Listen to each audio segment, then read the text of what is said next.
Voltamos com a conversa aberta de hoje. Aqui comigo temos a doutora Tânia Arada, delegada titular da Delegacia da Mulher, Criança, Adolescente e Idoso de Joinville, e Sandro Lauri Galarça, jornalista e professor doutor da Faculdade Bom Jesus de Lusque e da Universidade Regional de Blumenau, a FURB. Nós estamos falando sobre a mídia como ponte entre a sociedade e menor infrator. No primeiro bloco, abordamos a visão geral do jovem que comete crimes e de como a mídia os retrata. Professor, doutora, nos Estados Unidos nós temos vários estados, cada estado, né, dos Estados Unidos tem uma determinada maneira de agir ou lei, e na Europa, países de primeiro mundo, eles têm assim leis rigorosas até para crianças, realmente, vamos deixar de falar agora em menor, para crianças, né, que cometem crime e vão para a cadeia, né?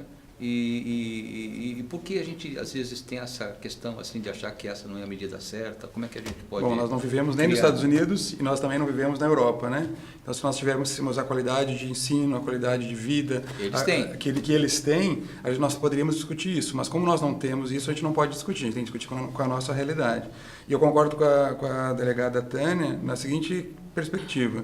Também acho que seria uma legislação de atropelo, significa que você vai baixar para 16 e todos os seus problemas estão resolvidos. Não é, porque você tem que, primeiro, trabalhar caso a caso. Você não pode uniformizar todos os casos, como a delegada falou. Você vai uniformizar todos os casos e vai punir todos os adolescentes de 16 anos com o mesmo rigor? Também acho que você pode rever o ECA em algumas circunstâncias. Mas eu acho que você tem que fiscalizar melhor os lugares em que esses menores infratores estão. Né? Eles estão sendo bem atendidos, há condições de higiene, há condições de saúde, nós vamos né? a educação. Ainda né? durante esse programa, então, exatamente sobre essas instituições, né, que cuidam desses menores, ainda nesse bloco nós vamos abordar esse assunto. E no início do primeiro bloco anterior, doutor, a gente falamos sobre o ECA, né? Foi criado em 1990. Mas quais seriam as mudanças, assim, dentro da experiência da senhora, que seriam importantes hoje, nesse estatuto? Tanto no Estatuto, quanto na Constituição, quanto em toda a legislação penal, eu sinto falta de uma preocupação maior com a vítima. Então, como eu disse para vocês, né, esses regramentos vieram logo após um período ditatorial, ou seja, uma preocupação muito grande com o investigado, com o acusado, que é totalmente justificável naquele momento, mas falta voltar a olhar para a vítima, sabe? A preocupação com quem sofreu o delito, não só com quem cometeu. É verdade, né, professora? Onde a gente vê até a própria imprensa mesmo, né, que não tem muito contato com a vítima no caso, né? Fica mais a questão sobre os direitos humanos e a mídia, né? Fica mais com quem cometeu o crime e depois não se aborda como ficou a situação da família da vítima. Eu acho que falta um pouco de profundidade. Verdade. Né? Acho que falta um pouquinho de profundidade. Isso não dá audiência, infelizmente. E o fato até, assim, a mídia, como eu falei antes, a mídia vai trabalhar com essas reduções, né? Vai trabalhar com esses símbolos. Então a mídia ela vai colocar de dois lados antagônicos, por exemplo, vítima e menor infrator. Como se entre vítima e menor infrator não houvesse uma série de nuances em que, em alguns momentos, o menor infrator também é vítima. Eu vou contar rapidamente o que aconteceu hoje, quando eu vindo para cá. Eu estava numa sinaleira em Itajaí, eu moro em Itajaí, há uns 5 carros da sinaleira, eu era o meu quinto, um sexto carro da sinaleira, e o carro da Polícia Militar parou além do sinal, além da faixa limite e além da faixa de segurança. Ele parou embaixo da sinaleira.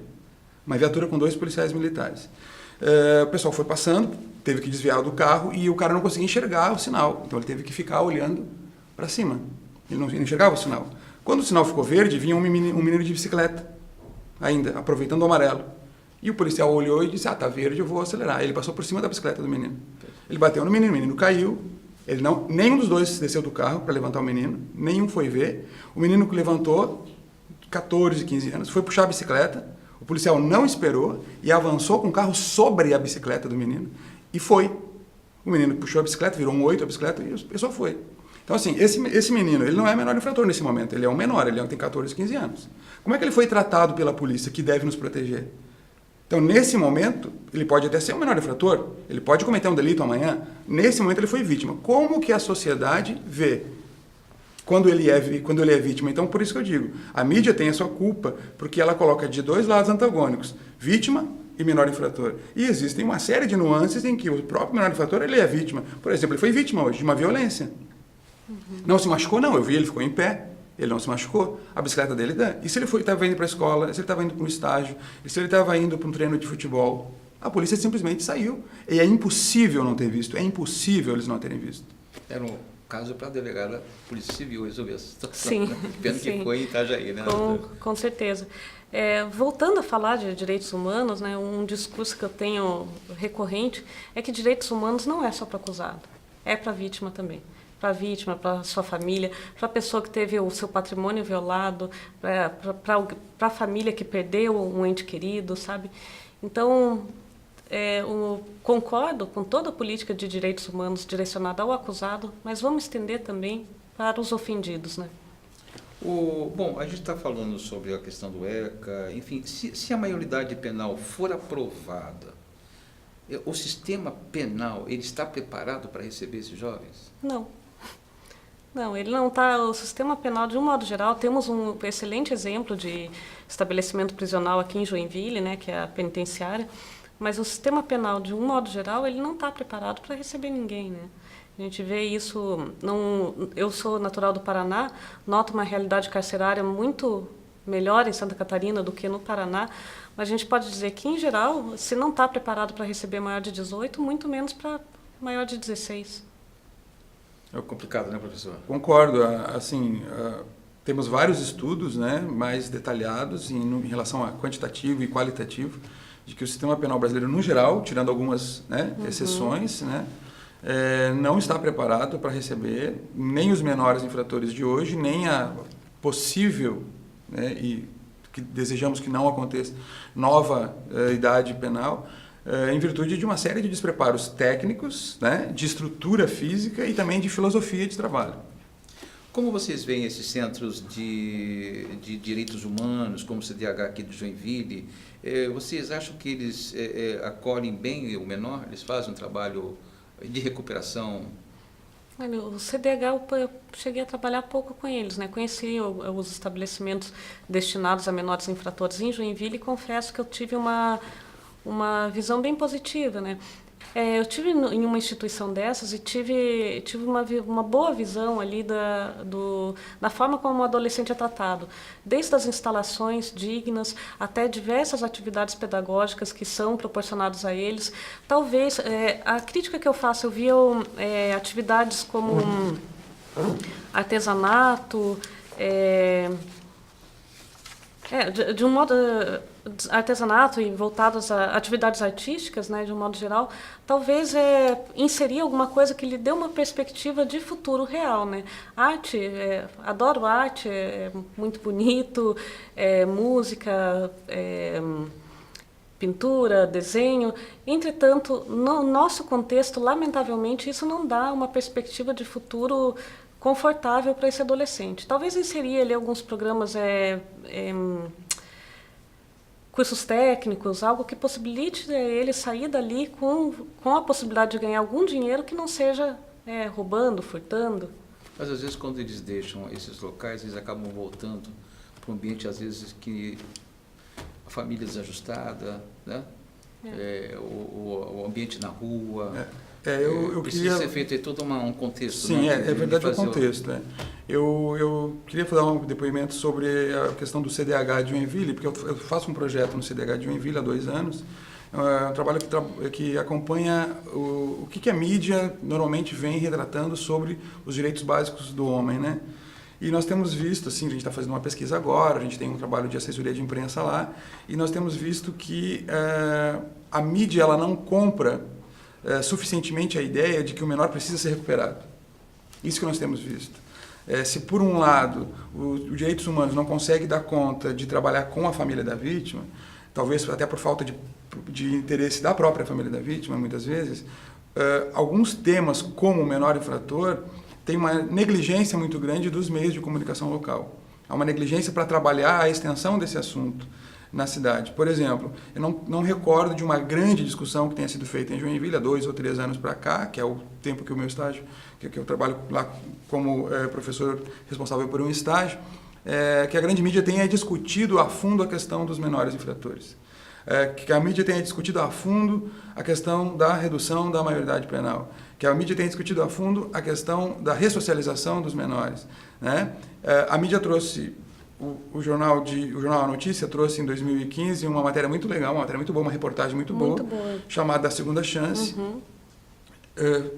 onde ela aborda um ano de vida de um menor infrator que voltou ao convívio da sociedade, que eles não revelam o nome, né? Eles chamam ele de Perdiz, feita por uma jornalista chamada Shirley Alves.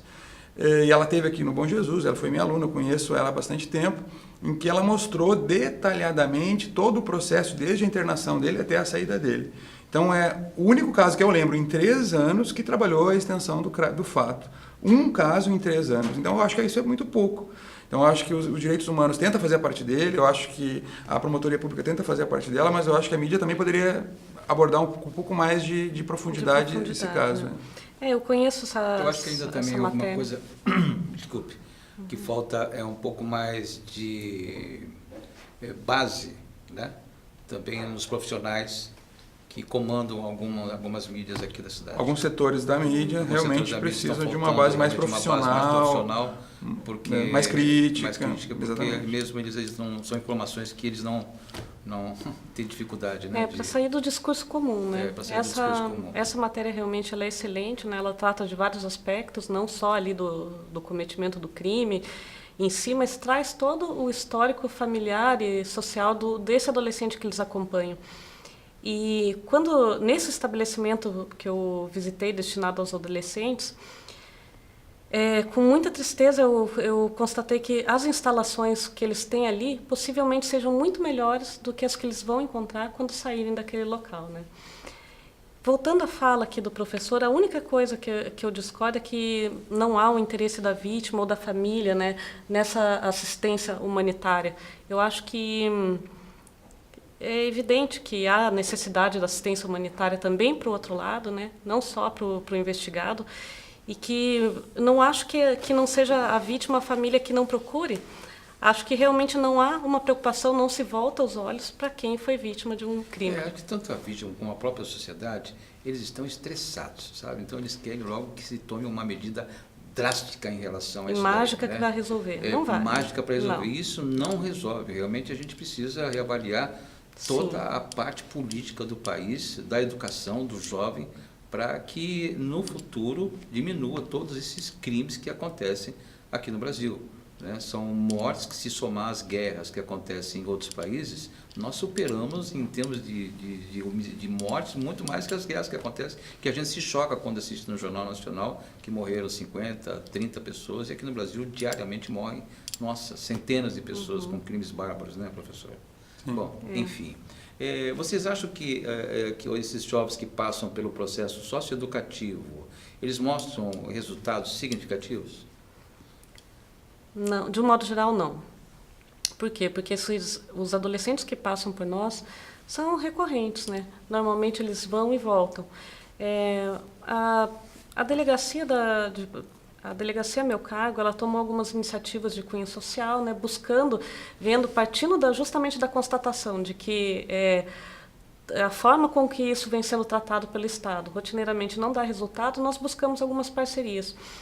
E uma delas é com uma entidade religiosa que tem prestado assistência religiosa aos adolescentes que desejem, né? E aqui eu quero esclarecer que a Delegacia de Proteção à Criança, Mulher, Adolescente e Idoso de Joinville não tem nenhuma filiação política ou religiosa, mas nós aceitamos e trabalhamos muito com trabalho voluntário. Nós temos em torno de 20 voluntários vinculados à nossa unidade hoje, felizmente. Nesse trabalho com os religiosos, o que eles fazem? Eles têm uma conversa ali com o adolescente enquanto está na delegacia, estende essa atenção também para a família, acompanha o adolescente nos estabelecimentos destinados a eles, ao cumprimento da reprimenda imposta a eles, né? Ali eles fazem todo um acompanhamento de cunho espiritual e também são fornecidas outras atividades, como aula de música, tudo isso pelo pessoal da igreja. Acompanha o adolescente depois que deixa esse estabelecimento. Em 1 ano e meio, nós temos 3 adolescentes que nós consideramos resgatados, né? Evidentemente que podem voltar a delinquir e tudo, mas nós temos conseguido, com uma iniciativa não só punitiva, né, que só isso não está resolvendo, alcançar algum resultado. Muito bem. Quero pedir licença à doutora Tânia, professor Sandro. No próximo bloco vamos falar do sistema penal, como funciona a reclusão de um menor infrator. quais são os pontos positivos e negativos. É daqui a pouco. Continue com a gente, até já.